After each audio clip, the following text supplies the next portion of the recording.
I guess the only other thing I'd like to say in welcoming you is that obviously it is a very difficult time right now in the global economy, and it's a challenging time.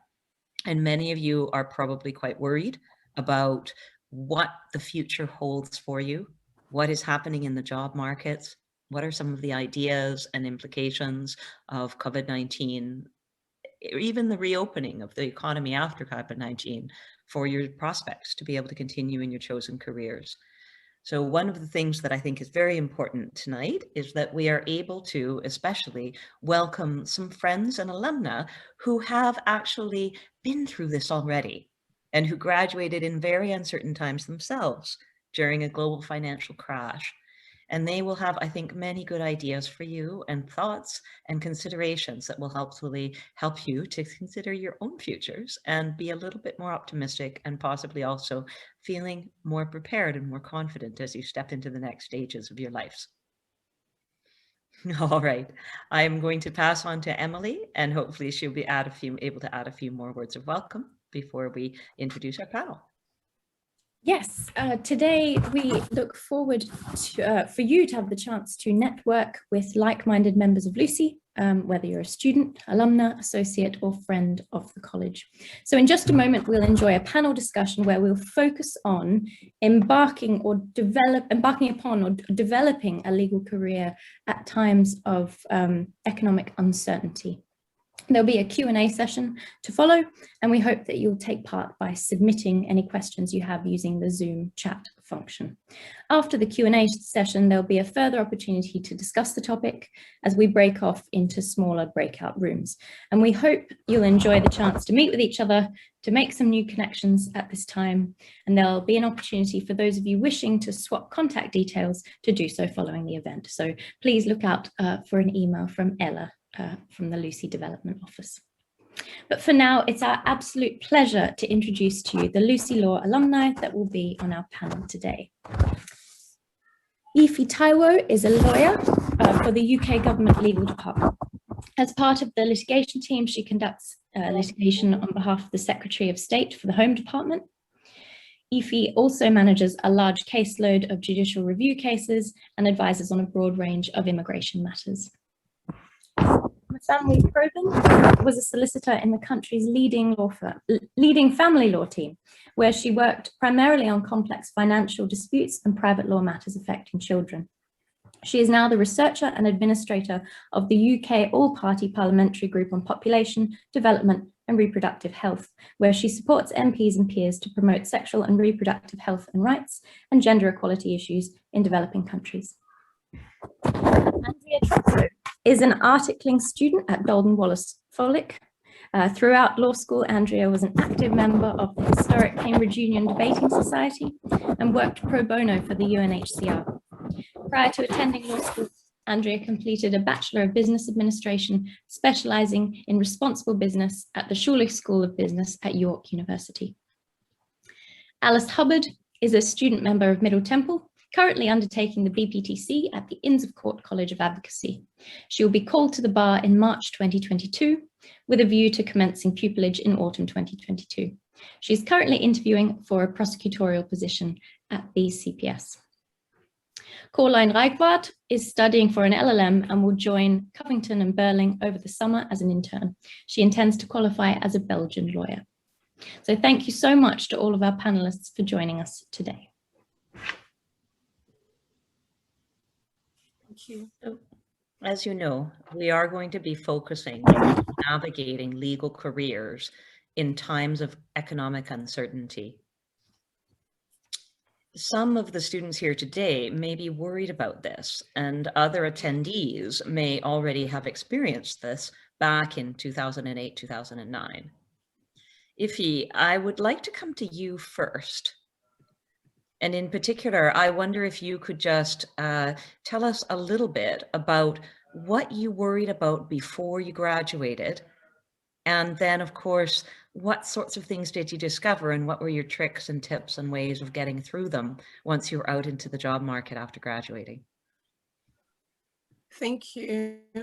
Can I just say it's really wonderful to connect with the Lucy family again. I graduated in 2009, so it's really wonderful to be here So I graduated in 2009, as I said. And when I graduated, I didn't have a training contract. I hadn't found one yet. At that time, training contracts were being deferred. It was really getting to the point where there wasn't that many firms. Firms are no longer recruiting as many people, as many trainees as there were before. And so I was concerned, but I'm naturally a very optimistic person. I wasn't overly concerned. I just felt, everything, probably give it a couple of months and things will turn out better. It did take more than a couple of months, but things did turn out better. And I would say it was just a case of adapting to really what was going on around me. So because I hadn't had a training contract offer at the time, I went on to do my LPC and I paid for it myself. Because I had to pay for it myself, it meant that I had to work part-time. So I was ready to work part-time. I didn't really mind in terms of what I was doing. I did some volunteering with the Citizens Advice Bureau. I wanted something that still had a legal nature, even though I wasn't really very picky. I just wanted to work and earn some money. So I did some volunteering, worked abroad in a law firm for a while, and then was successful in getting into the civil service role at entry level, actually. So not particularly legal in nature. But I think looking back now after qualifying and just sort of running my mind back through my journey after Lucy, I think it was really important to adapt, not to be so fastidious as to, it has to be this way or no way, I must do it this way. I was flexible. I didn't really mind sort of like the jobs that I did. I found out that every experience that I had, both the ones that were legal in nature and non-legal, sort of like helps me today in what I do. Fast forward 10 years later from 2009, a few quick promotions working in civil service, great mentors, and I'm still in the civil service, obviously now working as a solicitor and as a lawyer, dealing with immigration cases. And if I was to talk about tips, I think my 3 top tips would be, as I said, no experience is wasted. Just remember that. I think while I was at Lucy, lots of people really, they knew they wanted to work in a commercial firm. I really wasn't like that. I was kind of like, I just want to do law. I'm not really sure what bit of law I want to do, but I just want to work in a firm. And I think that sort of comes through in your application because it's not maybe as targeted as it could be. That's not such a bad thing, because it means that, you can experiment, you can try out things, you can try out new things. In an economic recession, you might have a problem because obviously firms really want people that they can bank on, that they know that you will continue with me if I give you this training contract. So maybe, maybe not so good during an economic recession, but it was good for me. I was able to, experience other things that I would not have been able to experience otherwise. So that would be my first thing. No experience is wasted, even if it's not legal in nature. So don't despair, it will still be useful. My second tip will be build relationships with people. So in those things that you're doing, whether a new job or just volunteering, whatever you're doing, build relationships. From those relationships could turn out to be great mentorship relationships. So people that work in that sector, people that work in that industry, they already have passed through some sort of challenges on their own, and they'll be able to give you like some really great advice. And you don't really have to, if someone's gone through it, you don't have to go through it again. So, build great relationships. And my third one would be stay positive. And that's my final one, really stay positive. It's just a matter of time and you'll be able to achieve, all those amazing goals that you've all set for yourselves. It is only just a matter of time. While I was at Lucy, I enjoyed singing. I was part of the Lucy choir, and singing is my happy place. My faith is also a big part of that. So some days when I feel like, am I ever going to make it? Like, are things ever going to turn around in my favor? Can you hear me? Sorry, am I frozen? Can you hear me? Okay, all right. So those days when I sort of like would feel a bit like it's taking a bit too long to get these dreams actualized, what's happening? Just being able to, have those things kind of like singing, just centers me and anchors me and helps me, like we just keep going on day after day. And as I said, in a matter of time, I was able to, get to those goals that I'd set for myself. And I know the same would be for you as well. So Well, that's me done. Thank you. And actually, I'm going to turn to Mfanwe and ask her if she also has some ideas for ways that people can get through economic uncertainty when they're just starting their career. Hi, so I graduated with Ife in 2009, and like her, I think I applied for a lot of jobs. I applied for law jobs, charity jobs, administrative positions. I was very desperate rather than deliberate in what I applied for and whom I applied to. And I think that first year I didn't get a single response. I didn't get one interview. So I did some unpaid internships and then reapplied for firms the following year. And I picked firms that I knew hadn't already delayed or canceled their previous trainee intakes. And I took a lot of time over the applications that I did. I had several interviews and I got a couple of offers. And since firms recruit 2 years in advance, I spent a year volunteering with the Islington Law Center doing legal aid work, which doesn't really exist anymore, and then doing my LPC. So although my advice applies to training contracts, I think it applies to pupillage more or less as well. I would say that in deciding where to apply, be strategic with your applications, really think about what areas of law might still be busy even in an economic downturn. So areas like insolvency or landlord and tenant, people dealing with evictions, commercial property, conveyancing, and be willing to make short-term compromises. These might not be your dream areas of law, but there really is scope once you are qualified to switch. I had a friend who qualified into residential property, and he convinced our firm that it would be really smart to get him trained up in all the latest green technologies and in environmental law, because these would be really big things. And then as soon as the firm paid for him to do all these things, he immediately left the firm and became an environmental lawyer, which was what he really wanted to do. So there is scope for achieving what you ultimately want by kind of getting some experience and getting training along the way. I would say check websites like Roll on Friday, which is a good source of kind of insider information to see what's happening at firms, because if you're a law student, it's kind of hard to know what's happening with firms. So that's a good resource. Use your connections, anyone you know that might have graduated or is doing their trainee contracts or work experience, vacation schemes, that kind of thing. Be really careful when you fill out your applications. I can't tell you how many times I had an interview and the partners complained that applicants had just copy and pasted. They had done so many applications that applicants had copied and pasted from one into another without even bothering to change the firm name sometimes. And of course, if you want to be a lawyer, attention to detail is big. So their applications were immediately, thrown out. So be really careful. Get a friend to proofread your application. A big thing for me that I would recommend is just be really savvy, know what's going on. I read the FT every morning for a few months, read The Economist.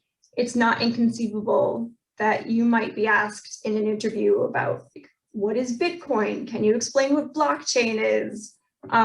These are assets that that your clients might have. And if you can explain it or at least know what it is, have some familiarity, you really set yourself apart from other applicants. You went to Cambridge, people who interview you are gonna know that you're smart, but if you're savvy, if you are kind of aware of what's going on politically and economically, it really, really makes a big difference. So yeah, I would say be strategic, be savvy, and remember that even you're going to be able to get to where you want to go. It might just not be as direct a route as you maybe thought when you first start. That's a really good point. And I really like the sound too of your friend who sort of convinced this was a super idea, that we really needed more people qualified in this area. I hope he didn't say the firm needs people who will stay for a long time, who are really well qualified in this area. But I think, you know, hopefully he stays in touch with them, and they bring him in when they need an environmental lawyer. So. Oh yeah, he wasn't totally disingenuous, don't worry. No, you got to be clear about those things. Yeah. All world afterward. Alice, I wonder if you could give us a few ideas as well in terms of things that you saw worked well for you. And I'm going to ask you to unmute. Yeah, perfect. So obviously with the pandemic, it hit us very, very hard because it was our year of graduation last year, and it was a huge blow. I mean, socially, I mean, it was the biggest one for me because I didn't get to say goodbye to many of my friends. Everybody was flying off to Germany, to Canada, to America, to wherever else they were all going. And suddenly it was like, oh my goodness, because I live in Cambridge, I don't have that support network anymore. And it was, I think it took a bit of time to suddenly realize, actually, those people do still exist. They are still there for me. They're not going to turn their back on me just purely because we have a small time difference. And I think actually just talking to my friends and saying, we're all still here for each other. We all exist. Even though it is on Zoom, the day will come where we can actually spend some time together. I think that was the first, for me, the biggest hurdle. And then the second one was similarly financial, because as some of you probably know, I've worked in hospitality for, getting on for 12 years now. That's a little bit depressing. So I'd relied on, over the summer, earning money to pay for my course fees by working in my husband's restaurant in Cambridge. So suddenly that was taken away. So I was having this awful moment of crisis thinking, oh my goodness, everything's going to go horribly wrong. But then sort of took a step back and thought, actually, there are these resources available. And I'm a member of Middle Temple, and I hit them up. I sent them an email saying, is there any advice you can give me? Is there any financial support available? Immediately I was supplied with a mentor to help me with pupillage applications, and put in touch with the hardship fund, which is still plentiful even now. So if you are considering a career at the bar, I think so far over the past year, they've given me about 5,000 quid just in increments. The money is available, it's there. They care about you, they care about their well-being. It's just like being at Lucy. It doesn't all stop the minute that you graduate. There are people there who will help you and who are there for you. I mean, admittedly, the mentor I was given for applying for pupillages, she's a very fabulous chancery barrister. Not particularly my area, unfortunately, but she's been so helpful to me, and just having that rock there and knowing that these people do exist and they are there to help you. But aside from the purely academic, I think as similar to Ife, I'm a singer, and singing is very much my happy place, much to the profound annoyance of my neighbours. So over lockdown, I've been doing lots of singing lessons via Zoom. Usually at work, unfortunately. So finding a nice quiet place and doing singing lessons over Zoom. I actually had my very first in-person one yesterday, and it was completely fabulous. But it's about finding that happy place for you. For me, it's cycling, it's singing, it's doing those little things that are just a bit of a treat for you. And I was doing the first part of my course, which is thankfully almost over, part-time. I've only got, I think, one more exam, which is in criminal procedure. And it's taking that time and saying, you know, it's okay to do it part-time. It's okay to give yourself that little bit of extra time, that bit of free time where you can just say, you know what, this is a day where I want to go and take a picnic and have a cup of tea on the meadows, or I want to go and have a glass of wine at the wine merchants. Now it's finally open. And for anyone who's not been, the Cambridge Wine Merchants is completely fantastic, giving it a little bit of a plug there. So as well, in terms of compromises, I believe I actually mentioned this the other day to the panelists, but now that we've got all of you lovely people here as well, I initially applied for pupillage in human rights law, which is very, very competitive. And given that over the past year, all of my mini pupillages were cancelled, I didn't do especially well. I had a few interviews, but I had a lot of people saying, well, why on earth haven't you done more in the past year? And I said, well, there's been a pandemic. Yes, we know that, but why haven't you done more? I thought, well, I'm terribly sorry, but everything I had planned was cancelled. So that was a little bit of a blow to hear, to be honest. It was a bit sort of, oh, well, everyone's being a little bit unreasonable at the moment. But then I thought, well, actually, I've got all the time in the world to do this. What do people actually need all the time? And I thought, well, I love criminal procedure, so why not have a look at criminal prosecution? Criminals are always going to be committing crime. We're always going to need prosecutors. And I can't remember who was actually saying it, but there are areas of law where lawyers are always needed. You don't need to sort of say to yourself, I want to save the world, I want to save the puppies, I want to be the most amazing, incredible Keir Starmer lookalike in the universe. You can do it later. Start with an area where lawyers are actually needed, or do what's necessary, and you'll do an amazing job. I've got every faith in all of you. You're going to absolutely kill it. Oh, and do loads of mooting. Mooting's great. Rooting is fantastic. Oh, excellent. Thank you, Alice.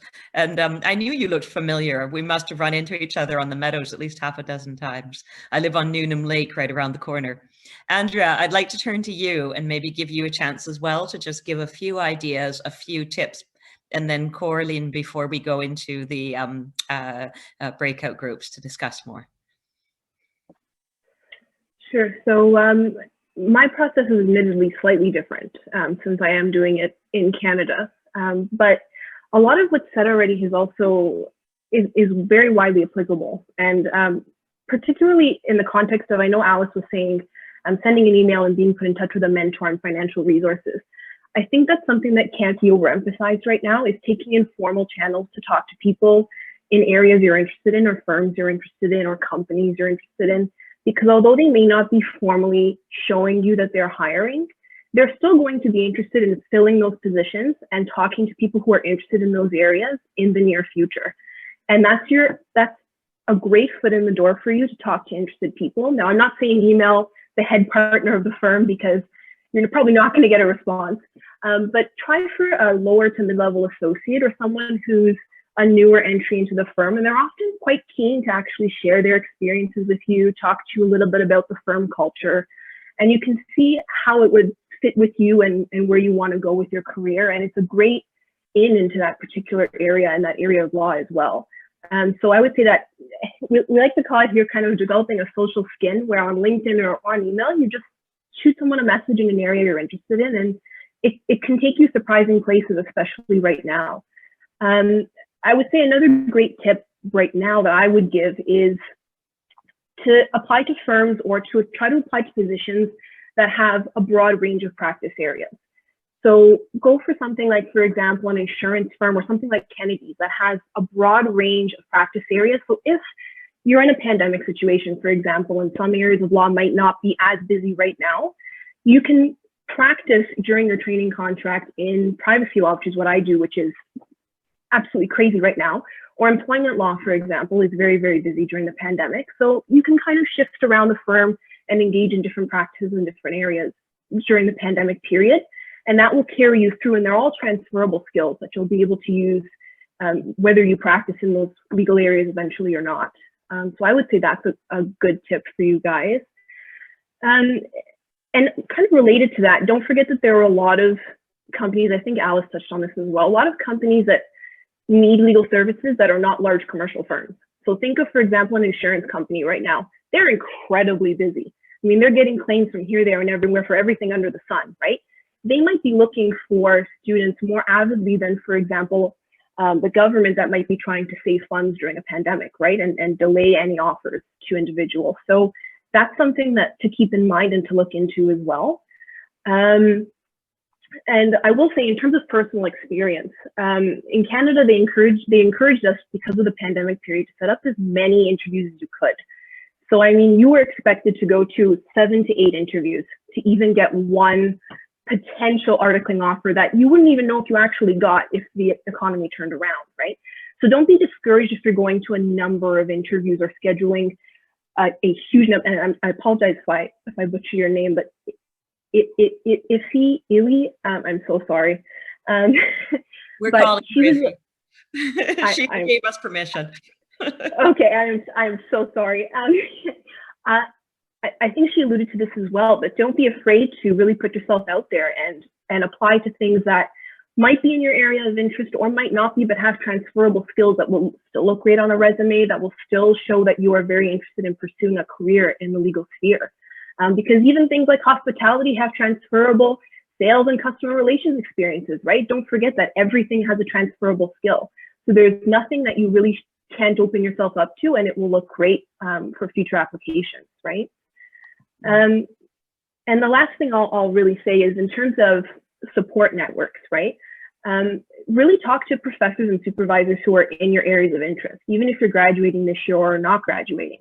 Because I know that in speaking to, for example, my international law professor, I was able to kind of make my way into UN borders and get positions with the UN that way. They know a lot of people. They have a lot of connections. So do Joe and Tom. Don't underestimate Joe and Tom, because they're absolutely amazing and have probably a giant black book of people that they can help you reach out to in terms of alumni. I mean, as you can see here, we're fairly global in this panel as well. So there's a lot of support networks around that you can ask for advice and for areas of law that you may not even thought of or may want to delve into, or that might be able to give you a hand into looking at corporations that you may not have thought of, right? To get some experience. So just because the formal avenues are not open, I think my biggest tip would be don't forget the informal ones, and don't forget to just always push and sell yourself in an area you're interested in.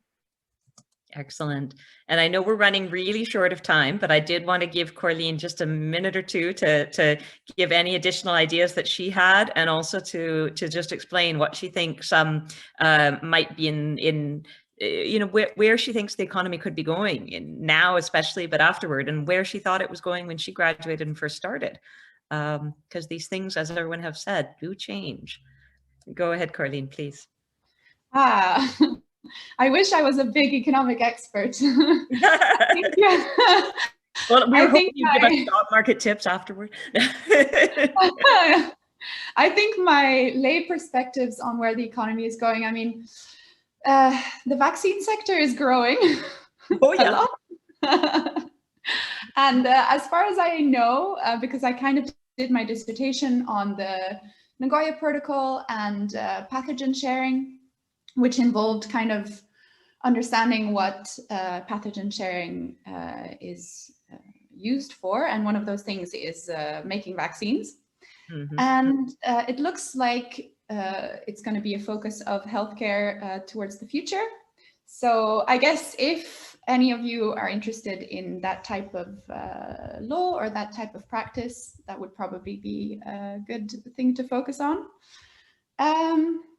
In terms of my specific tips on what to do, I would say the first thing to do is to really think about what it is that you can bring to a firm or a company. And I would like to echo what's already been said, that you don't need to narrow your options to the two traditional ones, like, oh, solicitor or barrister, especially if you're looking for internships.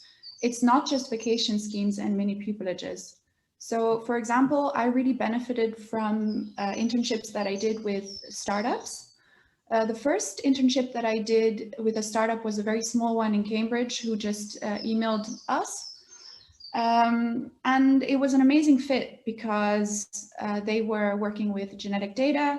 I had done a medicine degree, and I was now doing law. So basically the overlap in what they needed and what I could give them was great. And then the second internship with a startup I did is a bigger one because it's received a lot of funding, but still the position that they give you and the responsibility that they give you is much greater than at a big firm or at a chambers, because essentially they are almost always short-staffed and they are very flexible, and they sort of take whatever skills you have and allow you to grow them. So I had client meetings, which you would not be allowed to do on your own in China. And I spent my time contacting lots and lots of people all over the world to get more information, which was amazing for my personal networking, but also great for the startup, I guess. And I think it's also very useful experience because you understand what the client wants. So if you end up going into a law firm, you know what the people on the other side actually want from you, which usually is short, clear, not all the research you've done, and they want you to solve their problems. So I think that's also a useful perspective to get, especially if you're a law student at Cambridge, where that is not necessarily what you are encouraged to do when you're writing an essay. And then I would say, building on that, that you need to know your sort of specific niche, and then bring it home. And I think I'd like to echo the fact that you need to focus on your applications, but I would also say focus the firms that you apply to or the positions that you apply to, and make sure that whatever you do well. So I think in my first few years, my approach was sort of shotgun, like I'm applying to everyone and I'm just, hopefully someone will pick it up. And essentially it doesn't work, or at least for me, it didn't work. So then I narrowed it down a lot and I applied to firms that actually make sense. And I applied to a master's that made sense, just one. And I did focus on what I wrote.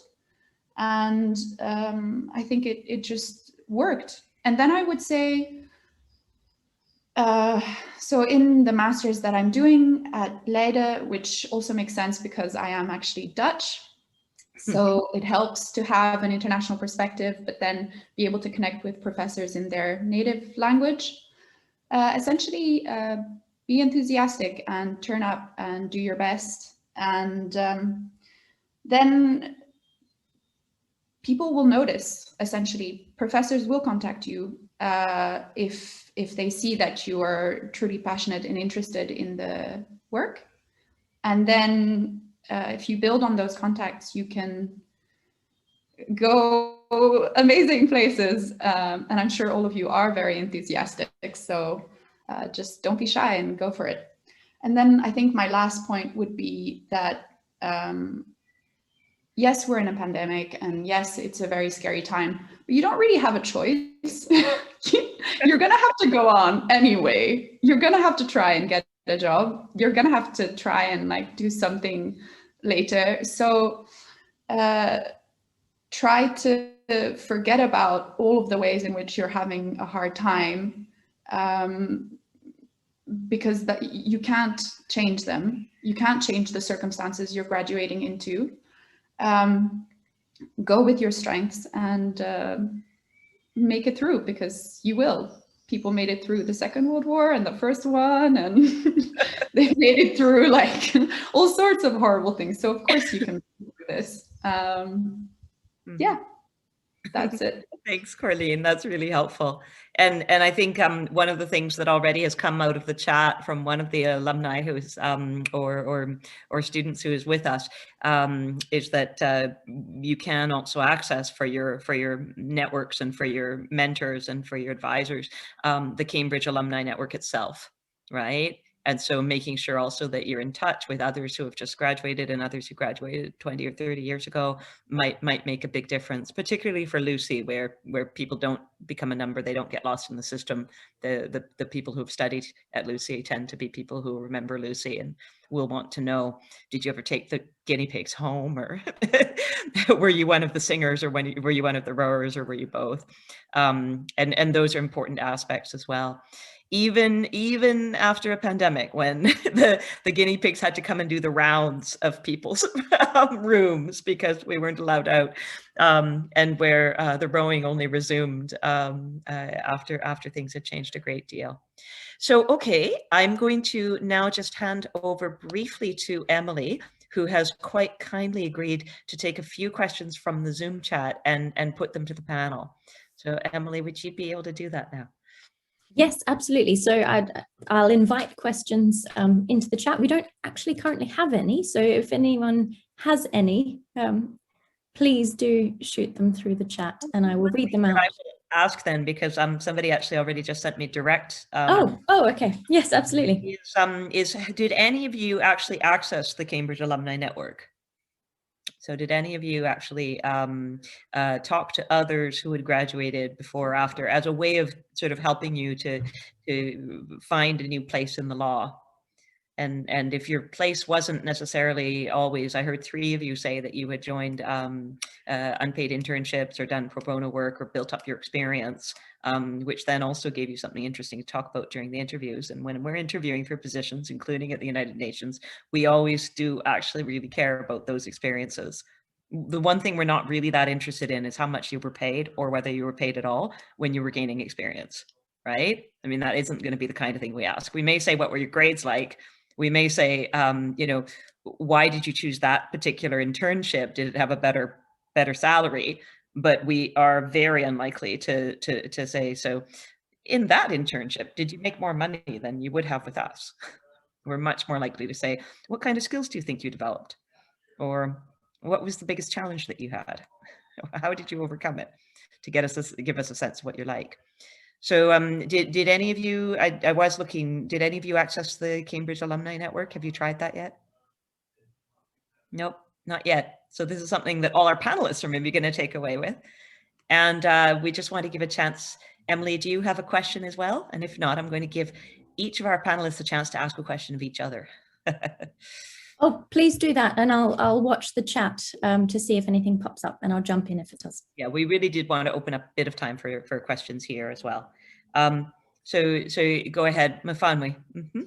Sorry, I actually wanted to add one more thing to my list of practical advice. I remember when I was a trainee and I was sharing an office with a partner who was on the like recruitment committee, and if you haven't already, look at your privacy settings on your social media, because they 100% Google everyone and then comb through like lots of sometimes like really just like inappropriate stuff. And so if you haven't already, before you apply, just take a look at your social media and make sure that your privacy settings are strict, and that anything that is public is something that like a firm would be happy with having as their public face. Wow, that's a really good point. Actually, an even simpler one as well.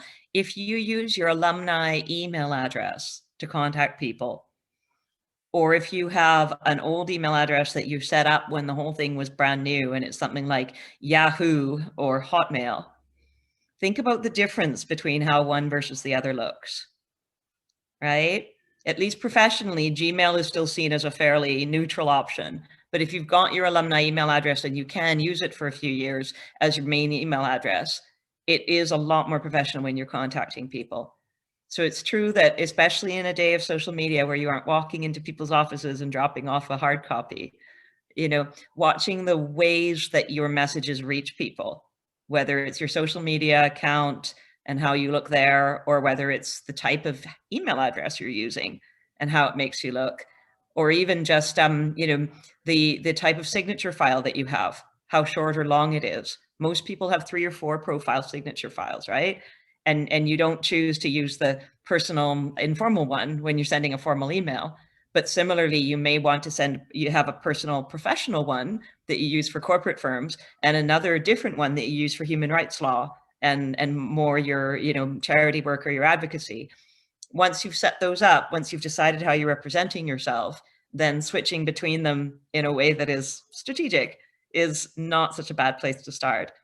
Can anybody think of other things like that make a difference when you're presenting yourself on social media or over the internet or in the emails that you're sending?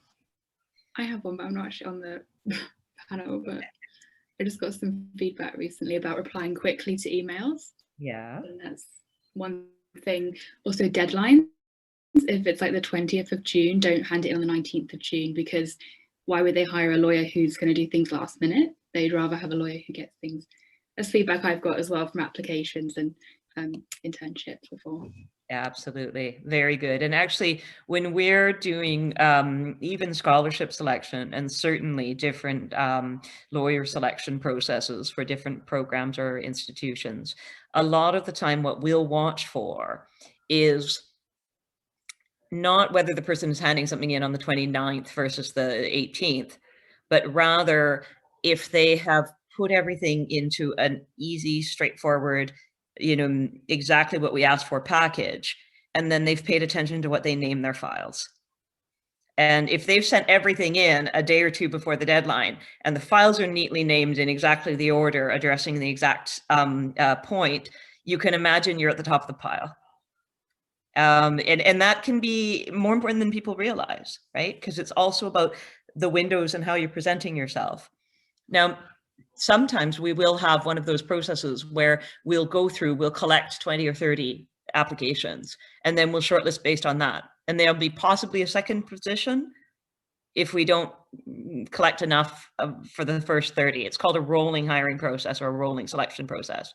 Now, you can imagine what happens if you've sat on the application for, a month, and we're already running one set of interviews that are quite exhausting for the first 10 people who were shortlisted or 6 people who were shortlisted. If we find 2 really good ones in those 6, are we really going to go back to the long list and take the other 30 people who applied just before the deadline? We're probably just going to hire those 2 and say, okay, we'll keep these other CVs on file in case we need a new, person, a third person later. So it is important to put yourself in the shoes of the people who are hiring. And have any of you now, besides sharing an office, actually participated in selection processes? Andrea, go ahead.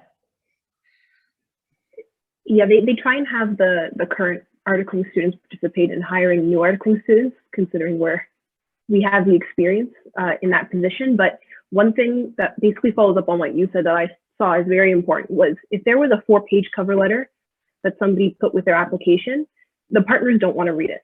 The people hiring do not want to go through a 4-page detailed description of, how fantastic your grades were and how amazing you were singing in the choir, etc. They want to see a detailed, brief, succinct breakdown of the most important transferable skills you got from those experiences, so that they can look at your application quickly and say, yes, they have the skills I'm looking for. We'll put in the to be considered pile. So keep that in mind when you're writing your applications, is be succinct and look particularly at what skills they're going to want to see immediately firsthand on your application, and make those very visible in the front of your application. Yeah, yep. No, that's true. If I could add to that, actually, I've not specifically been involved in the application process myself, but I've been to a lot of events with my Inn of Court, essentially giving you do's and don'ts for your application.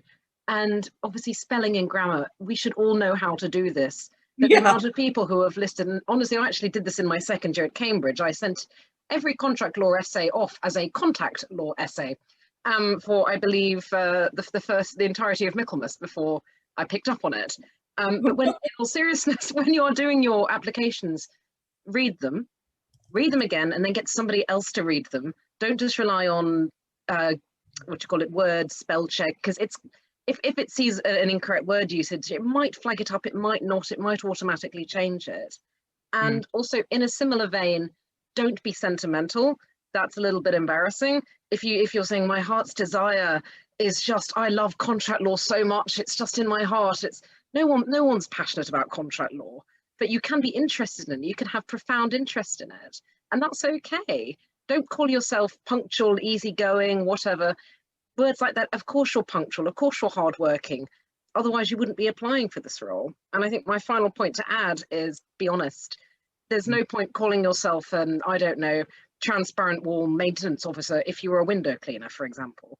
Just say what you did, and it's fine. And they can take from it what they will, and they'll generally view it a lot better if you are honest, rather than sort of pretending you're more important than you actually are. Honesty, it's best policy, it's good.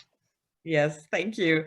And Emily, I think we also have a couple of questions in the chat. We do have some questions in the chat. I've got one to me personally and one in the chat. So I'll read both of them out, and then someone from the panel can jump in first and we can go from there. So the first question is, what do you think is the main thing you've managed to take away from your studies at Lucy, which has helped you in your career path? And the second question that's arrived is, for those who are practicing or qualifying in other jurisdictions, what is or was that process like? I think, Andrea, you're on the hook for the second one. Who would like to take the first? What did you take away from Lucy, besides your love of singing, both of you? Well, so that singing is definitely a major part of it. And I think the second thing was support. While I was at Lucy, I know it's not academics, but I think it was really the support, to be honest, my tutors all around. And I've taken that away in that in my professional working life, I expect that support. So I don't carry on. I don't just sort of try and muddle through things, because I know people are there to help. And sometimes if they might not come across to you and offer that support, but if you ask, you will get it. And it makes things so much easier. So if you can get that support, if you can, get advice from someone that has already gone through that experience or gone through that path you're working on, why not get it? And so sometimes we shortchange ourselves by not asking. And so for me, Lucy, that's my big thing, that building relationships and, just that support, that knowing that people are there to help and support you if you ask for it. Yeah. That's a really good point. Absolutely. Does anyone else have something they remember specifically from their studies at Lucy that has helped them when they're going forward? There is a value also for just taking the time to get to know people and assuming you will find common interests, right? And Lucy does that a lot. And it goes alongside support, and it has more to do with sort of friendship or collegiality. One of the things I say to our LLMs and our MCLs even today is, you're going to the law faculty, you're going to compete in the Olympics, right? But Lucy's actually your village. We're the ones who are like sending you there, paying for your sports gear, right? So think of us as the home you come back to after you're competing. You're still going to make amazing friends in among, the other teams and the teams that are there and your own team. But also remember, it's not such a bad thing to have a strong network where you are, who are your village, who are looking after you, right? And are kind of naturally inclined to being on your side. Yeah. Okay, excellent. So I said, sorry. Absolutely. I'm going to go back to Andrea, because you were qualifying in a different jurisdiction after having a degree from here. What do you think worked or didn't work about that? So admittedly, it gets a little bit complicated. The fact that you're at Cambridge makes it a lot easier, because it really does significantly reduce the amount of time it takes you, because as you know, Cambridge has quite an extensive workload and is a good university. So you have a good reputation going for you right off the bat. Where is it that you studied? We've never heard of that. At least not in Canada, right, Andrea? Right. Mm-hmm. So in terms of transferring the degree, it's not too complicated of a process. It just takes a bit of time. You would start off by, essentially, you have to apply to the National Committee on Accreditation, or the NCA. They assess your degree, what university you came from, what courses you took, and they give you a number of exams that you have to take to translate your degree from a UK degree to a Canadian law degree. There's 5 mandatory exams. You can have up to 11. I have never heard of anybody from Cambridge having like more than 5 or 6 exams, because Cambridge actually sets out those mandatory courses for you in the first place when you're taking your law degree. So you have 2 options there. You can either take your exams as they're allocated to you through the NCA, or you can take a Master's of Law, making sure that you take their required courses in your Master's of Law, and that transfers your degree. So that's what I did. I took a Master's of Law. I'm actually graduating on Tuesday. So that took about, the whole LLM is supposed to take 12 months. You can reduce it to 6. So that kind of shortens your process. If you take the exams, people usually take 5 to 7 months to do the exams. So you're doing 1 per month, spreading them out. After you finish those exams or LLM, you can then get called to the bar in the Canadian jurisdiction once you finish your articling requirement. So most people, articling is equivalent to a training contract, for those of you who don't know. So basically, it's just your practicum requirement where you practice under the guidance of a principal at a firm. The good thing that you can do, that I will give you advice, is if you guys are looking at qualifying in another jurisdiction, most jurisdictions have an exception for people that have been taking the NCA process or have been transferring their degree and working during that period to actually get their practicum, articling, training contract, etc., shortened. So instead of doing 12 months, you can do 5, 6, 7. So I got mine shortened to 5 because I was working during that period. So just a good tip to everybody: doesn't have to be paid work. It can be volunteer work, etc. But if you're transferring your degree, try and also volunteer, find a position that you can help with transferable skills with during that period, and you'll also get your practical requirements shortened. So that's I think the entirety of the process. But just keep in mind, if you're going to other jurisdictions like Canada, there's a bar and a solicitor's exam. You don't get called to either or, you have to take both. So remember that as well if you're going to other jurisdictions. Absolutely. Yeah, the whole sort of barristers versus solicitor is becoming a little bit less less relevant, particularly in other jurisdictions. Said the two-part.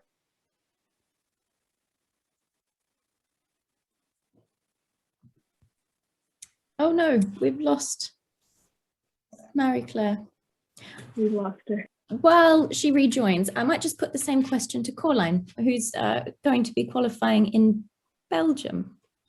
Yes. Is it a difficult process? Can you talk us through? I realize you may not have started the process yet, but perhaps you've looked into it and you can share some thoughts. So essentially, what you have to do is get equivalence of your law degree, like in Canada. And usually the way to do that is to go to one of the universities in Belgium, and they will have a course for you to take. Depending on the language that you speak, you will pick either a French-speaking one or a Dutch-speaking one. And then, I mean, if you're trying to qualify in Belgium, I'm guessing you know a little bit about how Belgium works. But so, for example, the two universities I've looked at are the VUB, which is the Dutch-speaking university in Brussels, and the ULB, which is the French-speaking university in Brussels. And essentially, in terms of the process in each, because it depends on the university. For the VUB, you will have to take probably a 3-year course. And for the ULB, it's 1 year, depending on, it's a cas par cas analysis of your dossier. And they will add a maximum of 60 credits to your required course load. So the maximum would probably be something like 2 years. And then as soon as you've done this equivalence, you can be a Belgian lawyer the way any other Belgian lawyer would become one, which means that you join the bar and you do a stage at a chamber, like not a chambers, but like a firm. So the great thing about it is that there isn't this lawyer distinction between solicitors and barristers. You will essentially be both. And yeah, it's amazing. I mean, it's a great job to begin with. And I would say there are lots of good firms in Brussels, good American firms that you can try to join. So if anybody wants to know more about the process, just feel free to send me a message, I guess. I also have a lot of insight about the process in the Netherlands because I considered qualifying there because my LLM is there. So yeah, I can also talk about that. I also kind of looked into lots of other jurisdictions. So Ireland for some reason. So I can also talk about that if anybody likes. And yeah, I would say actually things are going to get a bit more complicated because of Brexit. Because I happen to have the nationality of an EU member state, which means that Belgium will allow me to practice as a Belgian lawyer. But actually, for third country nationals, there is no option unless you take the full degree in Belgium, unfortunately. So, yeah, I mean, brilliant. And be a lawyer about it. I think anyone sort of interested in pursuing a career in law in another jurisdiction they'll be able to get your contact details from Ella Barrett at the end of the evening. So that's really useful. Thank you so much. And thank you so much to all of the panel for fielding those questions. That's absolutely fantastic. We now move on to the breakout room segment of this event. So in a moment, you'll be put into breakout rooms for 15 minutes. And whilst there, you'll have the chance to connect with others from across the Lucy Lawyers community. I'd suggest starting by everyone in the group sort of introducing themselves. Then please discuss, you've got sort of a task, please discuss what are the top 6 personal attributes and tips and techniques you could imagine harnessing to help you move forward, either in the job market or in education. And what are the top 3 signs that you might look for to tell you that sort of the economy or the job market is recovering. So please nominate someone. This might be helpful if you do this at the beginning so they can take notes. Nominate someone in your breakout room to be timekeeper and to share your group's findings when you return to the main session. So the recording will be paused while you're in the breakout rooms so people can sort of converse freely and not be worried about being recorded in that way. And then it'll resume when you come back to the main session and we hear what your findings were. So you'll now be put in breakout rooms and we'll see you again in 15 minutes. Just looking for Marie-Claire. Have we got? No? Okay. Well, in that case, welcome back. I hope you found the breakout room sessions helpful and I hope you enjoyed making some new connections. I'm afraid we were cut off because we weren't looking closely enough at the clock, but that's always the way with these things. I see other nods that other people have that experience too. So I'm sorry for all the people that were cut off by the brutality of Zoom sometimes, but here we are, we're all back. Please, can I ask the nominated person from Group A to share your group's findings? I actually think we were terribly disorganized and I don't think we nominated anybody. I'm more than happy to do it if Group A is okay with that. I'm getting a nod. Is that a few nods? Yeah, that's good. Fine. Sorry about that. It makes me like a terrible person. So for the 6 attributes that we thought would be actually quite helpful from our end, I think the first one we brought up was resilience in the face of all this and just keeping on trying. And really making sure that when you are knocked back, just try again, keep on trying, and you will get there eventually. We also had from Valentine, I think, the importance of networking. And it doesn't have to just be professional, it's also social networking as well. Be bold, be brave with it. And the point essentially that as well that your friends and contemporaries are your network, which is actually something I hadn't thought of before. The people that are around you right now, they are your network and they're the people you're going to be looking to in the future when you are working in the legal field, and they'll also be working in the legal field. So it's important to maintain those connections. We also had this sort of combined point of being personable, be outgoing, but also be yourself, and this real emphasis on authenticity. Because while it is lovely to pretend that you're this fabulous outgoing person, if you're not like that naturally, people are going to see straight through it. So essentially just being genuine, being who you are. And if you are a bit of an introvert, that's all right. But if you're an extrovert, that's all right too. Just be you, celebrate it. And we also had a point from, I think it was Colin, be essentially about being realistic with the jobs and with the positions that you're applying for. Think about your position where you are now, but also be adaptable. Think about what could I potentially do instead, rather than sort of having this straight dream in your head that you absolutely can't move away from. I hope I'm relaying your thoughts correctly here, but just being able to move around with where your aspirations are sitting. I think, is that, oh yes, and we also had, rather pleasingly, try hard and do your best, because the best you can do is your best. And if anyone tries to get you to do better than your best, then you can tell them to bugger off. So I think we also had signs that things are getting a bit better.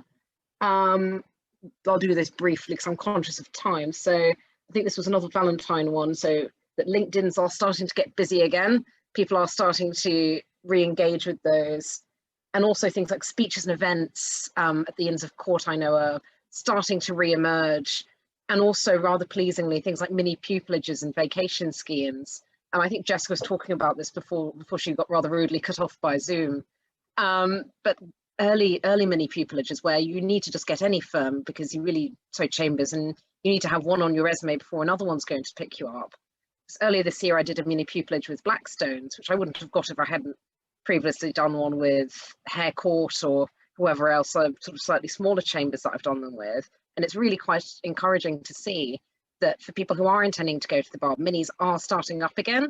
They are there, they're beginning to exist, and things are getting better. So I think that's everything from Group A. Brilliant. Can we hear from Group B? Spokesperson? Oh, we are Group B. I'm Group B. I think that was us, Emily, and I think I got nominated. I'm not quite sure why, but never mind.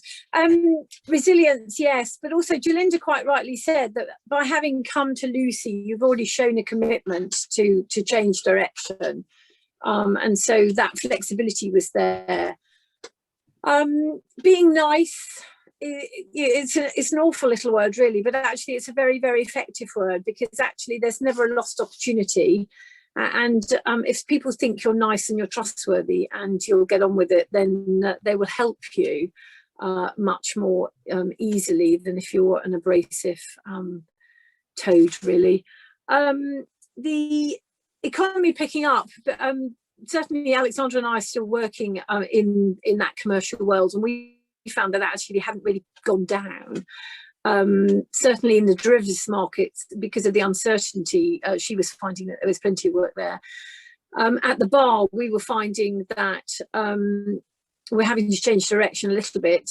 Certainly I've read that American law firms are paying £140,000 for a first year trainee, which is an exorbitant sum of money, but hey, if that's what the market will take, that's what the market will take. The publicly funded bar is a nightmare, but it will be for some time. So I'm not sure that really it went away. I think it just perhaps became more selective. When you're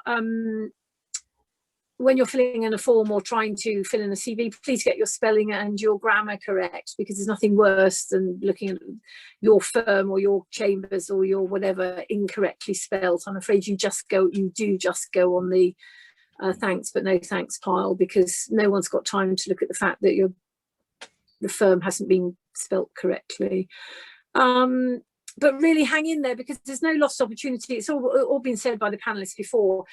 There's no lost opportunity. Pro bono work really does count. Internships count. You don't need lots of them. You just need good quality ones, really. And as somebody said, show where you've managed to develop and which of those qualities and criteria that whoever you're applying for is looking for. There's law stuff, there's non-law stuff. Nothing's ever lost, and just really go for it and enjoy it and be resilient, because actually it's been pretty awful for everybody for 12 to 15 months, but actually you've got a good background behind you and you will be successful. So just enjoy it. Enthusiastic. Every day's a school day.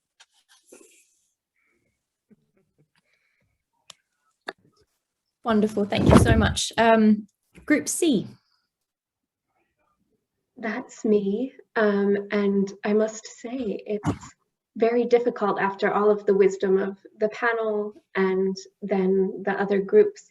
I think that there is a good deal of repeated advice that I will give, but our group had, for our attributes, we begin with establish rapport.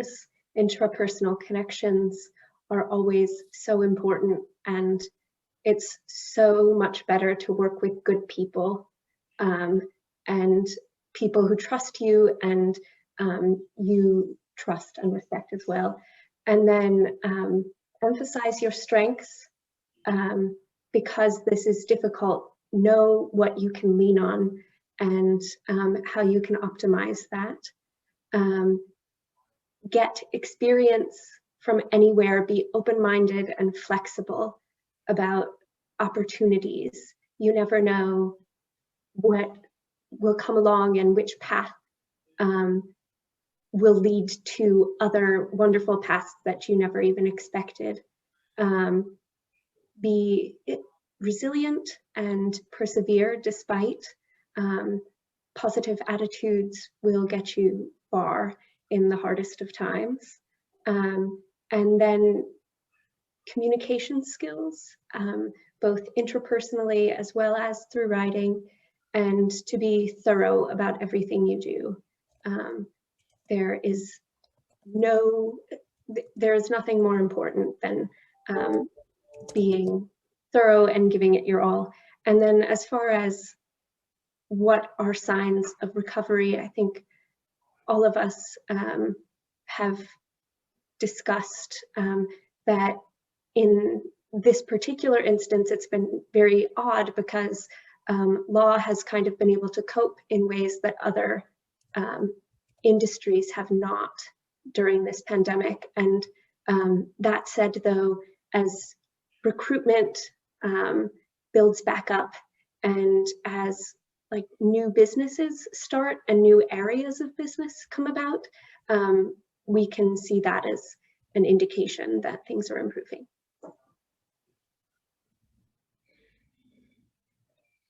Excellent, thanks.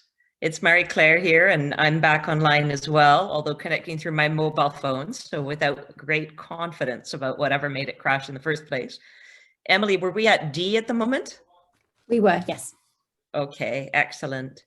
So maybe we would be able to go to E, which I think was... no, I don't think we've done D. Forgive me if I'm wrong. Okay, then. Have we reached D? Yes, I think that's right. Okay, so then do we have a rapporteur for D? Who's the rapporteur from Group D? Were we Group D? I'm not entirely sure, but like you might have been. Okay. We, in the interest of time, I won't rehash what's already been said because a lot of it was precisely what we discussed. So we largely did have a chat about being able to be flexible, being able to look at the environment that you're placed in and being adaptable to how things might positively change in the future.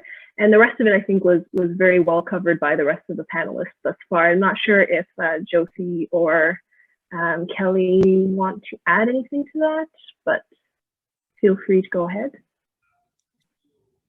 Okay, it sounds like they're not leaping forward right away with that. And thanks especially for, figuring out which of your 6 things have already been covered, so you don't have to re-say them. Has Ife's group already reported? The group with Ife in it? With Caroline and Katarina and Amanda. Have you reported yet? Yes, we were Group C. Okay, excellent. All right. Yeah, I think the groups were just reorganized again. So there should be just one more group maybe. That's us Group B. Go ahead, Noelle. Yeah, so again, I won't be repeating any of the stuff that's been said, but I think one thing that we discussed that might be a little bit more specific is when you apply for jobs, each of them has their particular capabilities and to take them literally, and also to not be afraid to sort of blow your own horn and like own your own achievements when you're trying to sell yourself, and not just be like, oh, we did this as a team, but no, I did this, I achieved this, and this is why I'm the right sort of person that can meet the needs that you require. And sort of along the same vein, although you do have to be flexible, like when you are applying for different sorts of things or looking at different sorts of opportunities, but to really, I think the phrase is used to study or pray, and just know really well what it is that you're trying to get into, and have answers to questions that they might ask. And so, so not just sort of just stumble and bumble into those things. In terms of the market, I was discussing with Julia, because she's a judge, and she said the court backlog is insane right now, so might take a few years before that starts to look like it's catching up. But at the same time, we did say that rather than that there's always opportunities everywhere, and just the needs of society and the market just might have just reshuffled to different areas. And so just to watch out for sort of, I guess, the currents and the cross currents and where the demand is right now, and be aware of that and be willing to duck and dive to where the needs have shifted. So that's basically it. Thank you very much. That's super helpful. And it sounds like it was a good discussion. You prioritized lots of good piece of advice and things to watch for. So I want to just especially thank everybody for all of your collaboration and participation in the different groups, and also especially thank, of course, our speakers, who were absolutely brilliant, and they were really giving encouraging ideas and helping to stay really practical and concrete in order to offer guidance for ways to go forward. So I think the most important thing to remember is that this too shall pass. It may be a bit of a strange time. It may not be what you expected it to be, kind of like your degree itself during a pandemic. But at the same time, you know, we're surrounded by a supportive alumni community and a supportive network of Cambridge colleagues and many other relationships that can help us through it.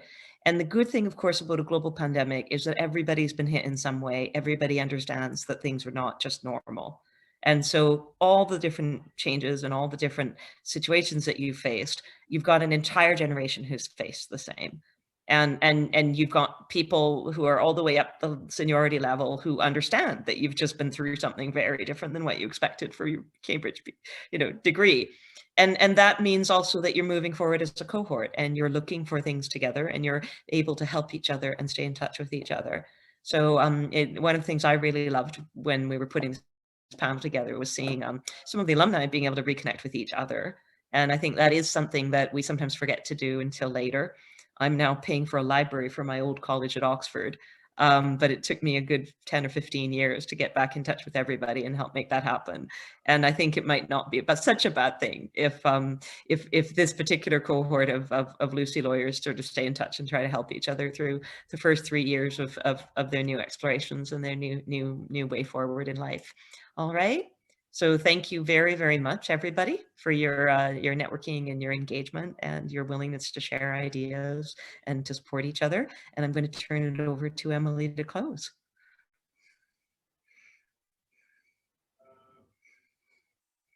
And Emily is going to unmute so that she can close.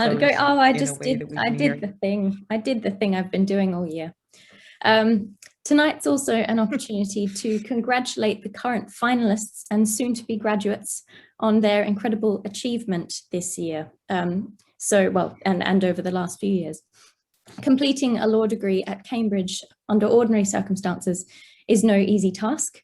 Completing it with the additional interruptions and burdens created by the pandemic is, I think, yet more impressive.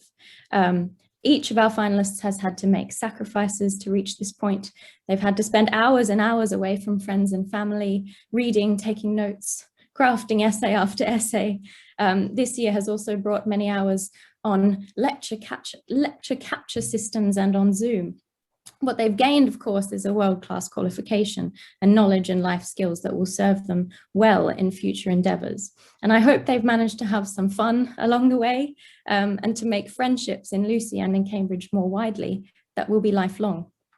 What has impressed when speaking to the current finalists at meetings throughout the year is the incredible resilience and determination they've shown.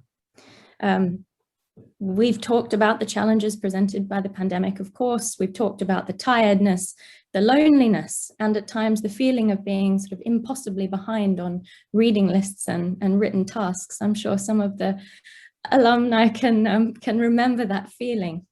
But all of these students have kept going, kept showing up for supervisions, kept putting in the work necessary to succeed. They also did it with unwavering good humor. One student even sent me a very humorous picture, a meme, to convey how they were feeling at a particular moment. And the caption read, "Am I finishing my degree or is my degree finishing me?" And that made me laugh. Nevertheless, they have, with all of that determination and hard work, finished the degree. And they should be very, very proud of this achievement. Whatever challenges lie ahead, the fact that they've reached this point means that they have all of the qualities that are needed to succeed and to meet those challenges. So today, and for days and weeks to come, it's a time to celebrate. So I'd like to ask everyone to raise a glass of whatever you have with you and to toast our wonderful graduates, our LLM students and our Tripos finalists Congratulations all, and very best wishes for the years to come. So congratulations.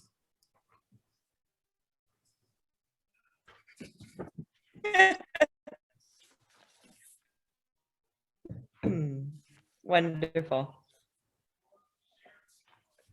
Thank you very much, everyone, and thank you. Have we lost Marie-Claire again?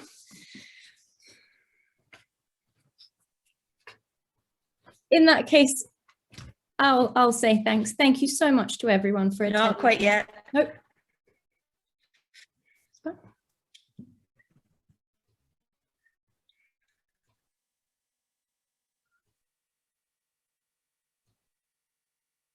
Good night. Thank you. It's okay, Emily. You can say good night if you. Okay. Well, thank you so much to everyone for coming and for participating. Thank you once again to our panelists. And to finish, please don't forget to take a look at the Lucy website to see the most up-to-date list of upcoming events, and contact Ella if you'd like to connect with anyone from this event. And we hope that you'll be able to join us again soon. Goodbye, everyone. Thank you so much. Thank you very much. Thank you. Bye. Bye.